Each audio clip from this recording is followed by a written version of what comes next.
Hanapin ko nga si Mang Kepweng dito.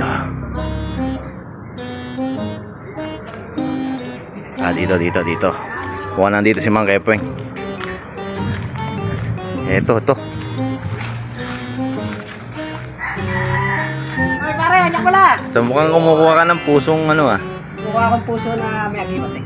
Yan. Di ba tuwing alas 12 ng ano yun? Gaagahan. Alas 12 ng gabi yun ah. May haba. Yung sakto na alas 12 ng gabi. Pag hinahanap ko ba, ito yung agad. Ayan, dun sa puno ng ano ko yun. Doon makikita sa puno ng chiko ko. Nandun yun, alas 12 din yun. Hinaharap natin. Hinahawa ko pa rin na magkabagyo eh, maayuban ng gabi. Ayan eh. Pero mabisa daw gamot yan eh. Bisang gamot pa sa putan. Pero naniniwala ka ba doon na pag alas 12 at yung unang patak, makakakuha ka ng anting-anting? Ito yan. Kaso pili yata yung puno ng saging yan. Hindi lahat ng puno ng saging eh pwedeng kuhanan. Yan. Yun na.